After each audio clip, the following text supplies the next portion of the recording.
Hi everyone, welcome to Wise Words. I'm Pastor Johannes, and today I want to talk to you about serving. Serving means to help others and doing good things for them without expecting anything in return, just as Jesus taught us to serve others. In Bahasa Indonesia, serving is melayani. Now I want you to spell with me serving. S-E-R-V-I-N-G. Serving. Imagine helping your parents with their chores at home, or sharing your toys with your friends, or helping in church. That's serving. For example, Jesus once washed the disciples' feet. One day, Jesus wanted to do something very special to show his friends how to serve. So what did he do? He washed their feet. And in those times, washing somebody's feet was a job for the servants. But Jesus did it to show that serving others is very important.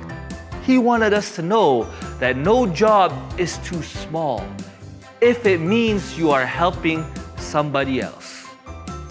So today, I want you to help a friend who is sad clean up something without being asked, or pray for somebody who is sick.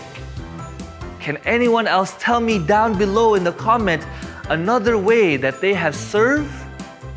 So remember, serving is to help others just like Jesus did.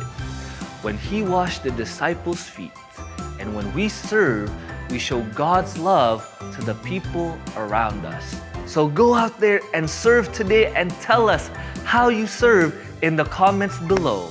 God bless you, and see you next week.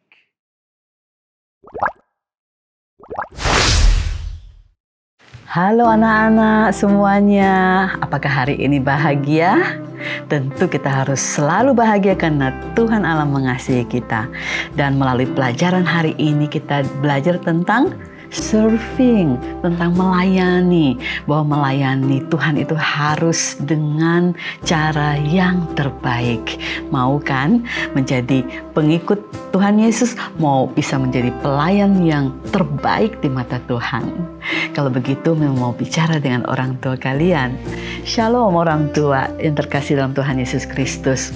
Kita ingin mengajarkan anak-anak kita bahwa kalau karunia rohani yang Tuhan sudah berikan kepada anak-anak kita itu diatur dengan baik, dikembangkan, dan kemudian selalu digunakan dengan terbaik, maka anak-anak kita sudah melayani Tuhan sesuai dengan rencananya. Nah, bagaimana kita bisa mengajarkan anak-anak kita untuk selalu memberikan pelayanan yang terbaik, doing their best in their life, itu yang sangat penting. Pertama, tentu anak kita harus punya tujuan, bukan hanya ikut-ikutan, tapi apa tujuan mereka melakukan segala sesuatu. Tujuan pelayanan ini untuk apa? Apa target yang mereka harus capai? Sehingga mengajarkan mereka juga untuk fokus dan mencapai target. Meskipun itu sebuah pelayanan, tapi tetap harus ada target dan termotivasi selalu untuk melakukan yang terbaik. Jadi kadang-kadang bukan hanya di pelajaran sekolah ya, harus nilainya 100. Di dalam pelayanan juga harus nilai 100 loh. Nah, yang kedua, mengajarkan tentang nilai kerja keras. Bahwa di apapun pekerjaan itu, dibayar, tidak dibayar, ada imbalan atau tidak, kita selalu harus bekerja keras. Kenapa? Karena kita ingin hasil yang terbaik. Nah, ketika mereka benar-benar memberikan perhatian, energi, dan mereka terlibat dengan kerja kerasnya mereka, kita perlu berikan apresiasi. Meskipun hasilnya belum sempurna. Dan jangan dimarah-marahin kalau misalnya hasilnya ternyata tidak seperti yang kita harapkan. Kita kasih apresiasi supaya mereka tetap termotivasi. Dan tentu anak-anak kita perlu latihan, persiapan yang baik ketika mereka diminta melayani di gereja. Apakah itu bernyanyi, baca cerita Alkitab, mereka harus benar-benar mempersiapkan. Jangan hanya berhenti di cukup biasa-biasa saja, tapi harus selalu yang terbaik. Nah, yang berikutnya adalah berikan dukungan dan dorongan. Meskipun anak-anak kita gagal atau hasilnya kurang bagus ya ketika mereka bernyanyi misalnya di gereja, jangan biarkan mereka berhenti karena gagal. Biarlah kita terus dorong, berikan dukungan, dan mereka berani mencoba hal-hal yang baru. Yang keempat adalah tentu kita sebagai orang tua harus berikan teladan yang baik. Kita harus selalu bersikap positif, komitmen dalam setiap pekerjaan Tuhan, dan kita selalu menunjukkan bahwa ketika melayani pekerjaan Tuhan, kita rela berkorban. Kita tidak hitung-hitungan. Itu menjadi satu model yang baik.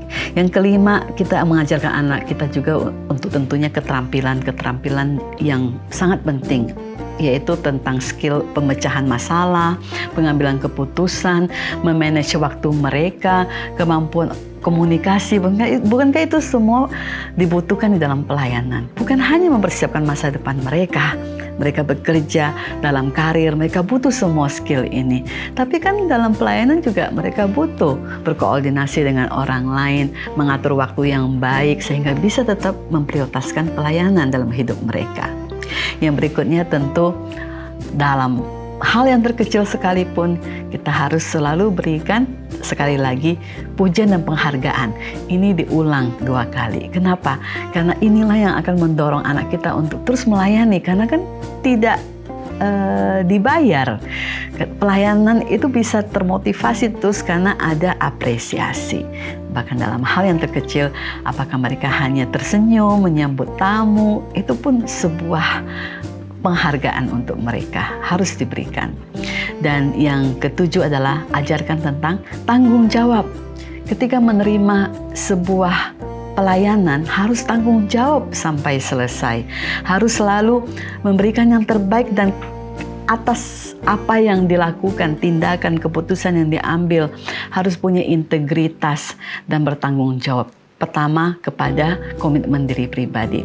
Tetapi kedua, mereka juga makin bertumbuh, belajar bertanggung jawab untuk orang lain. Akhirnya mereka belajar untuk menjadi pemimpin. Itu semua kita bisa lakukan di dalam gereja juga. Kenapa kita harus selalu mengajarkan anak-anak kita untuk melayani dengan cara yang terbaik, menjadi versi mereka yang terbaik?